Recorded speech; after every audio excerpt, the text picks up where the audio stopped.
Bom, alunos, vamos dar início à nossa segunda aula, que tem como tema SIG e metodologia para a obtenção de dados geográficos. Falamos até agora sobre os mapas e suas variadas utilidades. Vimos que através dos mapas podemos visualizar várias informações e através delas solucionar problemas. Falo agora um pouco para vocês da história do SIG. SIG são sistemas de informações geográficas.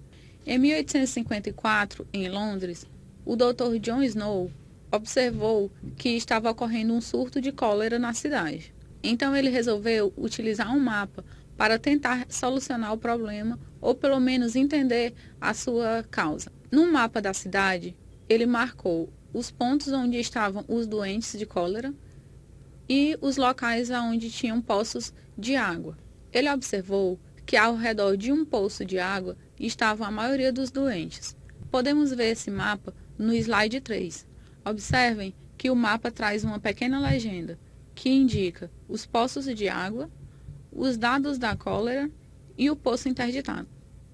Com a observação desse mapa, na época, o poço foi lacrado e o surto de cólera diminuiu bastante. Esse é um exemplo de que a visualização de informações em um mapa facilita bastante a tomada de decisões e resolução de variados problemas. Podemos obter dados geográficos para a confecção de mapas de diversas formas.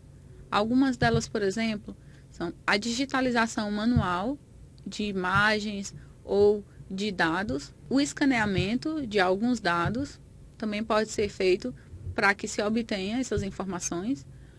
A digitação via teclado é o que acontece na maioria das vezes em que utilizamos dados em tabelas, e a pesquisa de campo, que é outra forma de obtenção de dados muito comum. Com a evolução da tecnologia, os computadores, programas de computadores, estudos e novos equipamentos se uniram à cartografia, formando os SIGs. Portanto, nós podemos definir o SIG como um conjunto de programas, equipamentos, pessoas e dados que se unem para facilitar a coleta, o armazenamento, o tratamento e a utilização de dados geográficos.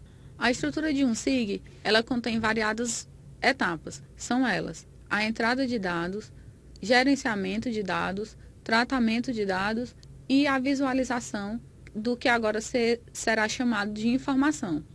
Os dados, depois de gerenciados e tratados, eles passam a ser chamados de informação.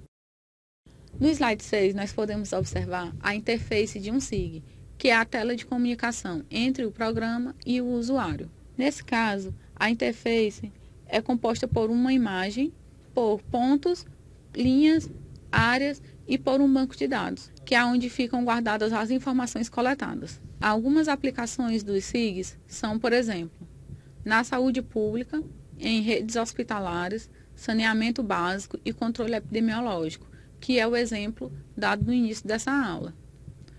No meio ambiente, áreas florestais e agrícolas, os SIGs podem ser usados para o controle de queimadas, estudos de modificações climáticas, acompanhamento da emissão e ação de alguns poluentes e o gerenciamento florestal de desmatamento.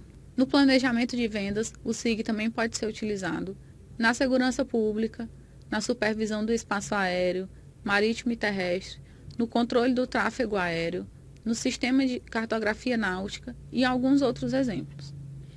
Na agricultura, também pode ser utilizado no planejamento agropecuário, na estocagem e no escoamento da produção agrícola, na classificação dos solos e da vegetação, no gerenciamento de bacias hidrográficas, no planejamento de barragens e em muitas outras atividades. E no uso de recursos naturais, também é outro exemplo, pode ser utilizado no controle do extrativismo vegetal e mineral, na classificação de poços petrolíferos, no planejamento de gasodutos e oleodutos e em várias outras áreas. E essa foi a nossa segunda aula.